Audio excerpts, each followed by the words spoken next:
Good morning. Welcome to Devotions in the Proverbs. I'm Pastor Corby Johnson from Safford, Arizona, and it is my pleasure to bring to you Devotions in the Proverbs. Today is April 19th, 2021, and today we're in Proverbs chapter 13, verses 21 through 25. I take small chunks of the Proverbs so we can focus on one main idea for the day. And I do use different versions of the Bible. So if you have a different version today other than the Message by Eugene Peterson, I encourage you just to close that and listen to the reading in the one that I'm using for the day. And then after the service, go ahead and open yours and read it, or get on your computer. I always like to read several different interpretations of the scripture before I get started. So today, Proverbs 13 begins with, disaster entraps sinners, but God-loyal people get a good life. A good life gets passed on to grandchildren. Ill-gotten wealth ends up with good people. Banks foreclose on farms of the poor, or else the poor lose their shirts to crooked lawyers. A refusal to correct is a refusal to love. Love your children by disciplining them. An appetite for good brings much satisfaction, but the belly of the wicked always wants more.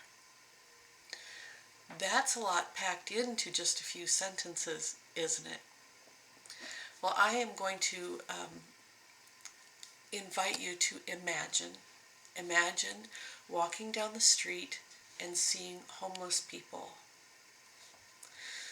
Homelessness comes in stages. First, losing a job, then foreclosure, losing your house or being evicted, and sleeping in your car and trying to find gas money to put in the car, and then losing the car.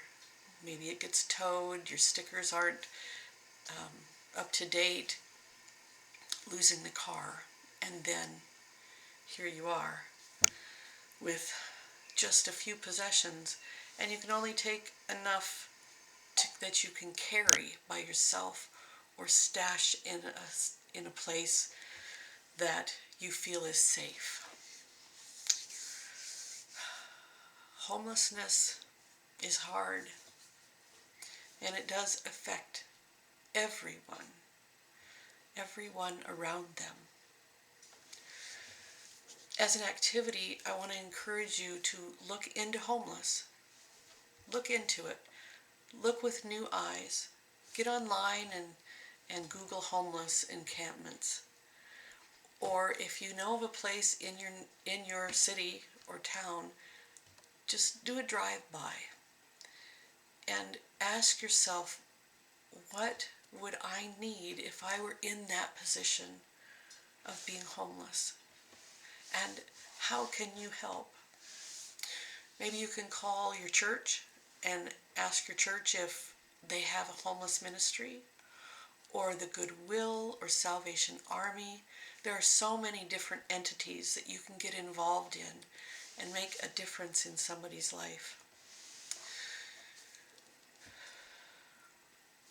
Our action is get involved. Do you have a feeding ministry at your church? If not, can you start one?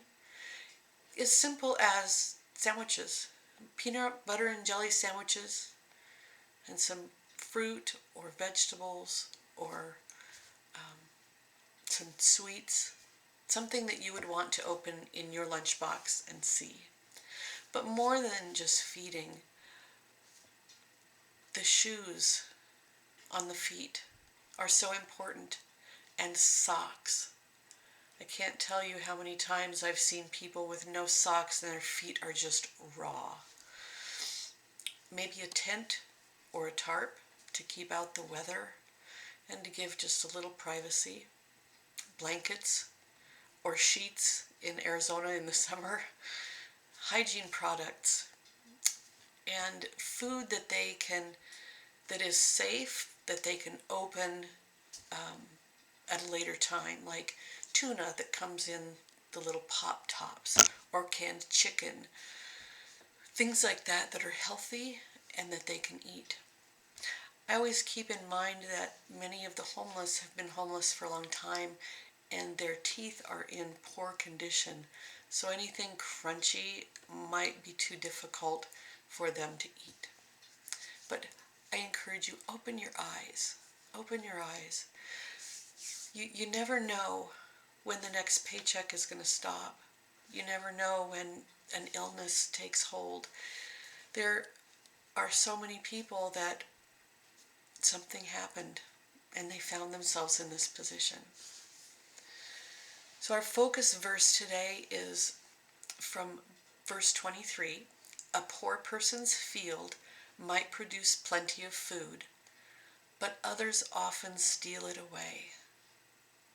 A poor person's field might produce much food, plenty of food, but others often steal it away. I'll read it one more time and get it right. A poor person's field might produce plenty of food, but others often steal it away. There are people that want to steal away anything they can from others, and most of the time they choose people of delicate nature and body. So my friends, look out into the wide world and see what you can see, and see how you can be the hands and the feet of Jesus. I'll see you tomorrow.